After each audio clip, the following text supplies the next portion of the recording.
વાત કરવી છે આજે એ શિક્ષકોની જે શિક્ષકો રાજ્યના બાળકોને ભણાવે છે, તેમને શિક્ષણ આપે છે અને ભણતરની સાથે ગણતર પણ આપે છે, ઘડતર પણ કરે છે, પરંતુ સાથે સાથે જે એક્સ્ટ્રા ફરજો નિભાવે છે અને એ શિક્ષકોને જ્યારે ભારે હાલાકીનો સામનો કરવો પડે, એ શિક્ષકો જ્યારે પરેશાન થતા હોય, હેરાન થતા હોય, એટલા જ માટે આજે સવાલ ઉઠાવવો પડે છે। હું વાત કરી રહી છું બીએલઓની। બિહાર સહિત દેશના 12 રાજ્યોમાં એસઆઈઆરની કામગીરી અમલમાં મૂકવામાં આવી છે, એસઆઈઆર પ્રક્રિયા અમલમાં મૂકવામાં આવી છે અને એસઆઈઆરની જે કામગીરી છે તે બીએલઓને સોંપવામાં આવી છે। બૂથ લેવલ ઓફિસર આ એસઆઈઆર પ્રક્રિયાની જે કામગીરી છે તે ગામે ગામ જઈને કામગીરી કરશે, પરંતુ આ શિક્ષકો જ્યારે ગામે ગામ જાય છે, એક તો તેમને પોતાની ફરજ પણ નિભાવવાની અને સાથે સાથે આ એક્સ્ટ્રા કામગીરી પણ કરવાની અને એમાં પણ જે ખામીઓ સર્જાય છે, હાલાકી વેઠવવી પડે છે, એની સામે આજે મોટા ભાગે એવી ઘટનાઓ સામે આવી છે। અગાઉ શિક્ષકોએ વિરોધ પણ નોંધાવ્યો હતો, શૈક્ષિક મહાસંઘ દ્વારા વિરોધ નોંધાવવામાં આવ્યો હતો, કેટલીક માંગણીઓ પણ કરવામાં આવી હતી અને આજે તો એવી ઘટના સામે આવી છે કે એક તરફ જ્યારે બીએલઓ પહોંચે છે લોકોના ઘરમાં ફોર્મ ભરવા માટે, ત્યારે શ્વાનનો શિકાર બને છે। કોઈક બીએલઓને વધારે પડતા કામના ભારણના કારણે હાર્ટ એટેક આવી જાય છે, ક્યાંક જે ટેકનિકલ ખામીના કારણે સર્વર ડાઉન હોય છે અને પારાવાર મુશ્કેલી સહન કરવી પડે છે, કર્મચારીઓ હેરાન થાય છે। બીએલઓએ દરેક મતદારના ઘરે જઈને એસઆઈઆર માટેનું ફોર્મ આપવાનું હોય છે, ફોર્મ ભરવામાં મદદ કરવાની હોય છે અને પછી ભરાયેલા ફોર્મ સ્વીકારીને તેની વિગતો ચૂંટણી પંચના પોર્ટલ પર અપલોડ કરવાની હોય છે। કોઈ શિક્ષકને જો બીએલઓની કામગીરી સોંપવામાં આવે ત્યાર પછી તે તેના માટે અગર હાજર નથી થતા, કામગીરી પૂરી નથી કરતા, ઉપરી અધિકારીઓને કોઈ બીએલઓ જાણ નથી કરતા, જે તે વિસ્તારના મામલતદાર કે મતદાર નોંધણી અધિકારીઓ આવા શિક્ષકો સામે ધરપકડ વોરંટ કાઢતા હોય છે। આ વોરંટમાં સ્થાનિક પોલીસ ઇન્સ્પેક્ટર કે સબ ઇન્સ્પેક્ટરને શિક્ષકની ધરપકડ કરી કચેરીમાં હાજર કરવાનો હુકમ પણ હોય છે, જેની સામે બીએલઓ વિરોધ નોંધાવી રહ્યા હતા અને આજે જે ઘટનાઓ સામે આવી છે એ ઘટનાઓને જોતા લાગી રહ્યું છે કે બીએલઓને જે કામગીરી સોંપવામાં આવે છે, પરંતુ શું એની ઉપર કોઈ તેમની સેફટી ખરી કે નહીં? એક બીએલઓને ક્યારેક શ્વાન કરડી જાય છે, કોઈક બીએલઓને હાર્ટ એટેક આવી જાય છે। આજે આ જ મુદ્દા પર વાત કરવી છે, સવાલો ઉઠાવવા છે, કામગીરીથી કંટાળ્યા છે, પરિસ્થિતિથી હાર્યા છે એ શિક્ષકો જે બીએલઓની કામગીરી કરી રહ્યા છે અને એ જ મુદ્દે આજે વાત કરવી છે। બીજો મુદ્દો છે એઆઈનો જમાનો છે, ડિજિટલ યુદ્ધ ચાલી રહ્યું છે, આપણે ચંદ્ર સુધી પહોંચી ગયા છે, પરંતુ હજુ પણ અંધશ્રદ્ધાનું જે ભૂત છે એ શાંત નથી પડ્યું। ફરી એકવાર અંધશ્રદ્ધાનું ભૂત ગુજરાતમાં ધૂણ્યું છે। દાહોદમાં પહેલા ઘટના સામે આવી હતી અને આ વખતે છોટાઉદેપુરમાં ઘટના સામે આવી છે, જ્યાં હોસ્પિટલમાં એક વ્યક્તિનું મૃત્યુ થયું અને ત્યારબાદ પરિવારજનો એ વ્યક્તિની આત્મા લેવા માટે હોસ્પિટલ પહોંચ્યા। મૃતકના સ્વજનો આત્મા લેવા માટે સિવિલ હોસ્પિટલ પહોંચ્યા। 3 દિવસ પહેલા સ્વજનની બીમારીના કારણથી સિવિલ હોસ્પિટલમાં મોત થયું હતું। મૃતકના પરિવારજનોએ તાંત્રિક વિધિ કરાવીને આત્મા લેવા આવ્યા હોવાનું જણાવ્યું છે। આજે મૃતકનું સૂતક હોવાથી પરિવારે તાંત્રિક વિધિ કરી હોવાની માહિતી છે। જોકે ક્યાં સુધી આવા એઆઈના જમાનામાં અંધશ્રદ્ધા પર લોકો વિશ્વાસ કરતા રહેશે, ક્યાં સુધી લોકો અંધશ્રદ્ધાનો ભોગ બનતા રહેશે એ સવાલ છે। બંને મુદ્દાને લઈને વિસ્તારથી વાત કરવી છે। શરૂઆત કરવી છે સૌથી પહેલા એ બીએલઓને થતી હાલાકીના સમાચારથી।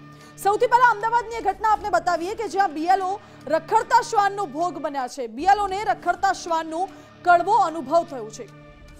એસઆઈઆરની કામગીરી કરવા માટે બીએલઓ ગામે ગામ જાય છે, દરેકે દરેક વિસ્તાર વાઇઝ તેમને જે વિસ્તાર સોંપવામાં આવે છે ત્યાં જતા હોય છે અને ફોર્મ ચકાસણી, ફોર્મ ભરવાની જે આખી પ્રક્રિયા હોય છે એસઆઈઆરની એ કરતા હોય છે, પરંતુ એસઆઈઆરની કામગીરી વચ્ચે જ બીએલઓ રખડતા શ્વાનનો ભોગ બન્યા છે। અમદાવાદના પારડી વિસ્તારની આ ઘટના છે કે જ્યાં પ્રભુદાસ ઠક્કર કોલેજ પાસે પદ્માવતી નગરનો બનાવ સામે આવ્યો। અંકુર સ્કૂલના શિક્ષિકા નીલમબેન પાનસુરિયાને એક શ્વાન કરડ્યું હતું। પદ્માવતી નગર સોસાયટીમાં કામગીરી વખતે શ્વાન કરડ્યું, જોકે સ્થાનિકોએ ભેગા મળીને મહિલાને હોસ્પિટલમાં સારવાર માટે ખસેડ્યા। શિક્ષિકાએ વીએસ હોસ્પિટલમાં હડકોની રસી પણ મુકાવી। મહત્વનું છે કે ગઈકાલે એસઆઈઆરની કામગીરી દરમિયાન તેમને આ હડકાયું શ્વાન કરડ્યું હતું। અગાઉ આ જ શ્વાન અનેક લોકોને કરડ્યું હોવાનો પણ સ્થાનિકોનો દાવો છે। તો તંત્ર શ્વાન પકડવા સામે શું કામગીરી કરી રહ્યું છે એ સવાલ છે અને બીએલઓની સેફટી, સુરક્ષાનું શું એ પણ સવાલ ઉઠી રહ્યા છે। શું કહ્યું આ ભોગ બનનાર બીએલઓએ, પહેલા એ સાંભળો। एक्चुअली काले हूँ फॉर्म उघरावा माटेथी अमने मोकल्या हता, एटले बीएलओना कामथी हूँ काले गई थी 11 वाग्यानी आसपास। हजी हूँ पहलू फॉर्म ते सोसायटीमां लेती थी, तो बाजुमां शांतिथी ऊभो तो मैंने कंई ध्यान बी नहीं क्यारे आवी गयुं छे। एकदमथी जोरथी गुस्सामां एने मने अहींया पगमां थाइस उपर बटकું ભરી દીધું હતું। પછી ત્યાંના લોકોને થોડી આમ મેં રાડો નાખીને રોવા માંડીને એટલે ત્યાંના લોકો આવ્યા હતા, મને થોડુંક હેલ્પ કરી હતી, લોકોને પાણી પીવડાવીને ડેટોલથી સાફ કરાવ્યું છે। પછી તો મેં મારા ઘરના લોકોને ફોન કરીને કીધું એટલે વીએસ હોસ્પિટલમાં મને લઈ ગયા અને ઇન્જેક્શન અપાવી દીધું છે। એટલે ત્યાં પછી મને એવું જાણ કરવામાં આવી હતી કે ત્યાંથી મને ખ્યાલ આવ્યો કે બહુ બધા લોકોને ત્યાંનો એ કૂતરો કરડી ગયું છે। એટલે એ ત્યાંના ચેરમેને મને કીધું છે કે એમને બી કરડી ગયું હતું, એટલે ઘણા લોકોને ત્યાં કરડી જાય છે। પાલડીના ચંદ્રનગરમાં આવેલા પદ્માવતી નગરમાં જે શ્વાનનો જે ખૂબ ત્રાસ છે, અહીં જે બીએલઓની કામગીરી કરતા શિક્ષક આવ્યા હતા અને તેમને નીલમબેન શિક્ષકને જે આ શ્વાન કરડ્યું હતું. અહીંના લોકોનું કહેવું છે કે ખાસ આ શ્વાનનો અસહ્ય ત્રાસ છે અને અનેકવાર રજૂઆત કરવા છતાં પણ કોઈ કાર્ય કરવામાં આવતું નથી કોર્પોરેશન દ્વારા. શું કહેશો, અહીં જે કૂતરું છે તે વારે ઘડીએ જે શ્વાન છે દરેકને કરડે છે, શું સમસ્યા? કામ કરવા આવીએ એટલે અમને કરડી જ જાય, આપણે મને કરડ્યું છે. હા તો અને આ કૂતરાને બહુ ત્રાસ છે. શું કહેશો, કાલ જે નીલમબેન આવ્યા હતા જે ખાસ બીએલઓની કામગીરી કરવા માટે ચૂંટણી જે પંચની કામગીરી કરવા આવ્યા હતા તેમને કહ્યું હતું, અહીંના સોસાયટીના રહીશો પછી તેમને દવાખાને લઈ ગયા, શું હતી વિગત? એમને મેં બરાબર જોયું નહોતું ઘરમાં હતી, પણ જાણવા મળ્યું કે એને બધા રહીશો લઈ ગયા કરડ્યું એટલે એને બૂમાબૂમ કરીને એટલે. અને બાકી તો મેં મારી નજરે જોયું છે અહીંયા નહીં તો 25 જણને કરડ્યું છે કૂતરું. તો આ બાબતે કોર્પોરેશનમાં કે કોઈ રજૂઆત કરી છે આપે? मैं पोते नहीं करी पर हमारे सोसाइटी ने घड़ा करी. क्या कहेंगे मैडम जी, जिस तरह यहाँ वो जो ब्लैक कलर का वो स्वान है जो सबको काट लेता है, कितनी बार रजूआत की है, क्या समस्या है और क्या करना चाहिए? ये ब्लैक कुत्ता जो है, हम आते जाते हैं तो हमेशा गाड़ी से आए गाड़ी के पीछे भागता है, एक्टिवा से आए एक्टिवा पे ऐसे लगता है पकड़ के काट लेगा और कोई कुछ करता ही नहीं. 1-2 बार लोग आए पर सोसाइटी के लोगों ने शायद मना किया कि क्या किया कि नहीं काटता है, ठीक है, पर लोगों ने माना नहीं. फिर भी 2 लोग को मेरी सोसाइटी में काटा है. एक तो फटाफट इंजेक्शन लेके आए, खल का जिसने काटा उसको पता नहीं, तो इसको फटाफट रिमूव करना चाहिए, यहाँ से हटा देना चाहिए या फिर सबको इंजेक्शन वैक्सीनेशन लगवाना चाहिए, तभी होगा कुछ. તો આ હતા પદ્માવતી નગરના પારડીના રહીશો જે શ્વાનના ત્રાસથી અસહ્ય ત્રાસી ચૂક્યા છે, કંટાળી ચૂક્યા છે, કારણ કે નીલમબેનને પણ જે બીએલઓની કામગીરી કરતા હોય તેમને શ્વાન કરડ્યું હતું. ત્યારબાદ તેમને વીએસ હોસ્પિટલમાં દાખલ કરવામાં આવ્યા હતા. જોકે એના લોકોની માંગ છે કે આ શ્વાનના ત્રાસમાંથી ઝડપથી નિરાકરણ આવે. કોર્પોરેશન નિકુંજાની સાથે સચિન કડિયા, ગુજરાત ફર્સ્ટ, અમદાવાદ. અમદાવાદમાં ક્યાંક બીએલઓને શ્વાન કરડ્યું છે. બીજી બાજુ રાજકોટથી સમાચાર છે કે જ્યાં એસઆઈઆરની જે કામગીરી છે એમાં બીએલઓની એપમાં વારંવાર ટેકનિકલ ખામી સર્જાઈ રહી છે અને ટેકનિકલ ખામીના કારણે કર્મચારીઓ ત્રસ્ત થઈ જાય છે. ક્યારેક નેટવર્ક ઇસ્યુના કારણે ફોર્મ ભરવામાં સમસ્યા થઈ રહી છે, તો ક્યારેક ટેકનિકલ ખામી હોય, સર્વર ડાઉન હોય, જેના કારણે ખૂબ લાંબો સમય સુધી રાહ જોવી પડે છે. ઉપરના લેવલે આ અંગે જાણ કરવામાં આવી છે અને પ્રોબ્લેમ સોલ્વ કરવાના પ્રયાસો કરાઈ રહ્યા છે તેવું કલેક્ટરે જણાવ્યું. બીએલઓ સુપરવાઇઝર્સ અને તમામ ઈઆરઓઝ રાત દિવસ આના ઉપર મહેનત કરે છે. મારા આપના થકી તમામ વોટર્સને પણ વિનંતી છે કે આપ પોતાની ફેમિલી લિંકેજ અથવા જે પણ આધાર પુરાવા આપવાના હોય ઝડપથી આપીને 4 ડિસેમ્બર પહેલાં આપણે આ તમામ કામગીરી 100% પૂરી કરવાની છે અને આપના તમામના સહયોગથી આ કામગીરી ઝડપથી પૂરી થશે. બીએલઓ એપમાં ટેકનિકલ ખામી છે. સ્ટેટ લેવલ ઉપર એક બીએલઓ એપનો એસઆઈઆર ગુજરાત જે ગ્રુપ છે આમાં સમયાંતરે આ બધા ટેકનિકલ ઇસ્યુઝ છે આને જાણ કરવામાં આવે છે અને રિયલ ટાઈમ બેસિસ ઉપર આ તમામ ટેકનિકલ ઇસ્યુઝને રિઝોલ્વ કરવાના પ્રયત્ન પણ કરવામાં આવેલા છે. અત્યારે બીજા રાજ્યોમાં પણ કામગીરી ચાલે છે અને એકસાથે ઘણી બધી કામગીરી ચાલતી આને કારણે અમુક ઇસ્યુઝ આવે છે, પણ ખૂબ સમયાંતરે અને ખૂબ સારી રીતે ઝડપથી આના ટેકનિકલ પ્રોબ્લેમ છે આનું સોલ્યુશન કરીએ. અહીં ટેકનિકલ પ્રોબ્લેમ છે. અહીં ખેડા જિલ્લાથી તો ખૂબ દુઃખદ સમાચાર સામે આવ્યા છે. વાત એમ છે કે કપડવંજ તાલુકામાં એક દુઃખદ ઘટના બની. નવાપુર પ્રાથમિક શાળાના આચાર્ય તથા બૂથ લેવલ ઓફિસર રમેશભાઈ પરમારનું હાર્ટ એટેકથી અવસાન થયું છે. પરિવારનો આરોપ છે કે બીએલઓની અતિરિક્ત કામગીરીના કારણે તેઓ ગંભીર રીતે ડિપ્રેશનમાં હતા, જેના કારણે તેમને હાર્ટ એટેક આવ્યો. 52 વર્ષીય રમેશભાઈ પરમાર છેલ્લા ઘણા સમયથી શિક્ષક તરીકેની ફરજ ઉપરાંત વિધાનસભા ચૂંટણીને લગતી બીએલઓની જવાબદારી પણ નિભાવતા હતા. પરિવારજનોનું કહેવું છે કે રોજ મોડી રાત સુધી વોટર લિસ્ટ તૈયાર કરવું, ઘરે ઘરે ફોર્મ ભરાવા જવું અને અધિકારીઓનું સતત દબાણ, આ બધી વાતોથી તેઓ માનસિક રીતે તણાવમાં રહેતા હતા તેવો આરોપ પરિવારજનોએ લગાવ્યો.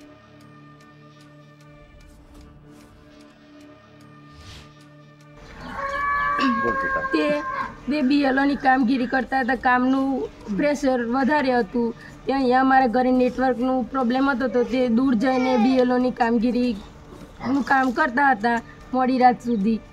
તે રાત 7 વાગે 6:30-7 વાગે ઘેર આવ્યા, પછી ફ્રેશ થયા, પછી તો એક થોડી વાર બેસે, ચા પીધું, ખાધું તો નહોતું. પહેલાં 5 વાગે ઉઠવાની ટેવ હતી એમને, પણ એ આજે સવારે 5 વાગે ઉઠ્યા નહીં. એટલે ઘરના વ્યક્તિઓએ તપાસ કરતાં જણાવ્યું કે સવારે ઉઠતા નહોતા. એટલે અમે પ્રાઇવેટ ગાડી મારફતે એમને દવાખાને લઈ ગયા. ત્યાં આગળ દવાખાને ડૉક્ટરને તૈયારી બોલાયા ઇમરજન્સી. ડૉક્ટર ત્યાં આવ્યા, ચેકઅપ કર્યું, રૂટીન જોયું તો ત્યાં આગળ ડૉક્ટરે એમને મૃત જાહેર કર્યા. એટલે આ બીએલઓની કામગીરીના સતત પ્રેશરના લીધે આ બન્યું હોય એવું લાગી શકે. હાલ તો આ ઘટનાઓ સામે આવી છે. અગાઉ ભારતીય શૈક્ષિક મહાસંઘે પણ બીએલઓની જે વધારાની જવાબદારી શિક્ષકોને આપવામાં આવે છે એની સામે વિરોધ નોંધાવ્યો હતો. આજ મુદ્દે વાત કરીશું. અમારા આસિસ્ટન્ટ એડિટર ઉમંગ રાવલ લાઈવ જોડાઈ ગયા છે. ઉમંગ, બીએલઓની કામગીરીને લઈને શિક્ષકો પર વધારે પડતું ભારણ આપવામાં આવે છે.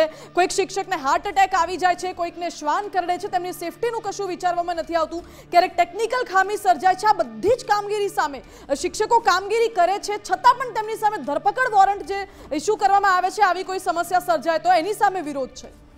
બિલકુલ, આજથી નહીં વર્ષોથી શિક્ષકો છે એમને એમના કામ કરતાં વધારે પડતાનું ભારણ આપવામાં આવે છે. એવા અનેક વખત ઘટનાઓ સામે આવી છે અને વિરોધ પણ છે. શિક્ષકો મહાસંઘો અને શિક્ષકોના જે પણ સંઘો છે તેમના થકી રજૂઆતો પણ કરવામાં આવે છે, ધ્યાન પણ દોરવામાં આવે છે. જ્યારે પણ ચૂંટણી આવે ત્યારે એક જિલ્લામાંથી લગભગ 200 કિલોમીટર, 300 કિલોમીટર કે 150 કિલોમીટર અન્ય જિલ્લાઓમાં શિક્ષકોને મૂકવામાં આવે છે અને ત્યાં આગળ તેમને ચૂંટણી અધિકારીઓ તરીકે નિયુક્ત કરવામાં આવે છે કે એમને જવાબદારી ચૂંટણીની સોંપવામાં આવે છે. અને ત્યારે પણ ભૂતકાળની અંદર પણ એવી ઘટનાઓ બની છે કે શિક્ષકો ત્રાસી ગયા હોય, કંટાળી ગયા હોય, કારણ કે ઓવરલોડેડ વર્ક જ્યારે આવી જાય છે ત્યારે શિક્ષકો ત્રસ્ત થઈ જાય છે. હવે એસઆઈઆર અંદર જ્યારે બીએલઓની કામગીરી શિક્ષકોને સોંપવામાં આવી છે તો આપણે અમદાવાદની અંદર પણ જોઈએ છે કે ગલીએ ગલીએ શિક્ષક જઈ એમના ઘરે પહોંચે છે, બીએલઓ અધિકારી તરીકે ફોર્મ આપે છે. પાછું ફોર્મ ભરાય તો ક્યાંય પણ અધિકારીઓ તરીકે જો લોકોને સમજણ ન પડે તો લાંબી કતારો લાગે છે. લોકોને સમજાવવા, લોકોના ગુસ્સાનો, લોકોના જે રોષ છે એમનો પણ સામનો છે શિક્ષકો કરી રહ્યા છે.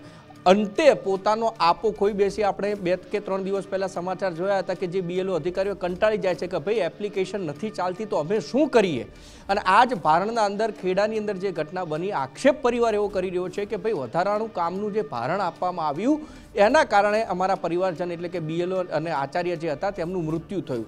એક બીજી તરફ જે ખસીકરણ કરવાની વાત થાય છે, કામગીરી પૂર્ણ નથી થતી એટલા માટે જ અમદાવાદના શહેરીજનોને પણ શ્વાન કરડવાના કિસ્સા બને છે. તો કામને આધીન, સરકારી કામને આધીન ગયેલા બીએલઓને પણ શ્વાન કરડતા એમને પણ ક્યાંક રસી મુકાવી પડે છે. અનેક એવા સમાચાર મળી રહ્યા છે. રાજકોટની અંદર જસદણ ભલે પહેલા ક્રમે હોય બીએલઓની યાદી તૈયાર, બીએલઓ થકી જે યાદી તૈયાર થઈ રહી છે એમાં, પરંતુ કલેક્ટર ખુદ સ્વીકારી રહ્યા છે કે એપ્લિકેશનમાં કેટલાક લૂપહોલ હતો તો ધીમી ચાલે છે, સિસ્ટમ ચાલતી નથી, બંધ થઈ જાય છે, આ થઈ જાય છે, તેમ થઈ જાય છે. એના કારણે બીએલઓ ત્રસ્ત થાય છે કે કેમ સમય મર્યાદા જે આપવામાં આવી છે, સમય મર્યાદામાં જો કામ પૂર્ણ ન કરે તો ઠપકો પણ એ શિક્ષકોને જ એટલે કે બીએલઓ અધિકારીઓને જ ખાવાનો છે. અને એટલા માટે જ અત્યારે પરિસ્થિતિ એવી છે કે શિક્ષકો જેને બીએલઓની જવાબદારી જે સોંપવામાં આવી છે એમનું સાંભળનાર કોઈ નથી, અથવા તો એમને સુરક્ષાને ધ્યાને રાખી એમના જે કામના સમયના જે કલાકો છે નક્કી કરવામાં આવતા, અથવા તો કામની જે પદ્ધતિ એ નથી નક્કી કરવામાં આવી, આ આક્ષેપો કરવામાં કે યોજના છે એ નથી ઘડવામાં આવી, એના કારણે બીએલઓ અધિકારીઓ ત્રસ્ત થઈ રહ્યા છે. એના માટેના કોઈ નીતિ નિયમો નથી બન્યા એવા પણ આરોપ અને આક્ષેપો છે કરવામાં આવી રહ્યા છે. ખરા અર્થમાં જો સુનિયોજિત આયોજન થકી આ બીએલઓની કામગીરી એમને સોંપવામાં આવે, એસઆઈઆરનું જે કામ કરવામાં આપવામાં આવી રહ્યું છે, તો મને લાગે છે કે જે આ તકલીફો થઈ રહી છે તકલીફો ઓછી થઈ શકે છે. અને ખરેખર આ પરિસ્થિતિ અંદર કોઈ પણ વ્યક્તિઓ ઓવરલોડેડ વર્ક આપો તો એ માનસિક રીતે કંટાળતો હોય છે, ક્યાંક મૂંઝવણ અનુભવતો હોય છે. અને એના જ કારણ છે કે આ જે બીએલઓ અત્યારે જે પણ કામગીરી કરી રહ્યા છે એમને અનેક સમસ્યાનો સામનો કરવો પડે છે. મુખ્ય હેતુ અને મુખ્ય ધ્યેય કે યોજના અને આયોજનનો અભાવ ક્યાંક આ આખી જ એસઆઈઆરની જે કામગીરી થઈ રહી છે એમાં સ્પષ્ટ દેખાઈ રહ્યો છે. જી ઉમંગ, આભાર આપનો. એટલે મુખ્યત્વે એક પ્લાનિંગ સાથે, આયોજન સાથે જો કામગીરી કરવામાં આવશે તો સંભવિત રીતે આ શિક્ષકોને થતી જે સમસ્યાઓ છે એ સમસ્યાઓને અટકાવી શકાય. સાથે જ જે ટેકનિકલ ખામી આવી રહી છે ટેકનિકલ ખામીને પણ સોલ્વ કરી શકાય છે. અત્યારે ઘણા બધા કારણો છે કે બીએલઓની કામગીરીમાં શિક્ષકોને સમસ્યા આવી રહી છે, અવરોધ ઊભા થઈ રહ્યા છે. ક્યારેક ટેકનિકલ ખામી, ક્યારેક જે કામગીરીની સમય મર્યાદા હોય છે એ નિશ્ચિત કરવામાં નથી આવી, ખૂબ અનિશ્ચિતતા જોવા મળે છે. સાથે સાથે શિક્ષકોને બાળકોનું જે ભણતર છે એ ન બગડે એ બાબતનું પણ ખાસ ધ્યાન રાખવાનું હોય છે. એટલે આ તમામ બાબતોને ધ્યાનમાં રાખીને જો સુનિયોજિત એક પ્લાન કરવામાં આવે, પ્લાનિંગ સાથે સમય પણ નક્કી કરવામાં આવે, એક નિશ્ચિત પ્લાન સાથે આયોજન રૂપે જો આગળ વધવામાં આવે તો બીએલઓની કામગીરી ખૂબ સરળતાપૂર્વક આગળ વધારી શકાય એમ છે. અત્યારની જે પરિસ્થિતિ છે, અત્યારની પરિસ્થિતિ એવી છે કે ક્યાંક ને ક્યાંક શિક્ષકોને ભારણ વધારે થઈ રહ્યું છે, સમય મર્યાદા નક્કી નથી, એટલે બાળકોને પણ અભ્યાસ કરાવવાનો, તેમનું ભણતર ન બગડે એ પણ જોવાનું, અને સાથે સાથે બીએલઓની જે આ કામગીરી છે એ પણ નિભાવવાની. ગામે ગામ જઈને, લોકોના ઘરે ઘરે જઈને તેમને સમજાવવાનું, તેમની પાસેથી ડોક્યુમેન્ટ્સ લેવાના, આ ફોર્મ ભરવામાં મદદ કરવાની, એ ફોર્મ પરત લેવાનું, કરવાનું, એટલે આખી જે પ્રક્રિયા છે એ પ્રક્રિયામાં બીએલઓને ખૂબ હાલાકી થઈ રહી છે. ઘણી વખત જ્યારે આવી પરિસ્થિતિમાં સર્વર ડાઉન હોય, કોઈ ટેકનિકલ ખામી સર્જાતી હોય છે, તો એના કારણે બીએલઓને હાલાકી પડે છે, કલાકો સુધી રાહ જોવી પડે છે, અને એ એક ડ્રોબેક પણ માનવામાં આવી રહ્યું છે. એટલે આ તમામ જે સમસ્યાઓ અત્યારે ઉદ્ભવી રહી છે એ સમસ્યાનું જો નિરાકરણ લાવવામાં આવે, એક પ્લાનિંગ સાથે આયોજનરૂપ આ કાર્યવાહી કરવામાં આવે કામગીરી, તો ખૂબ સારી રીતે આ કામગીરી આગળ વધારી શકાય એમ છે.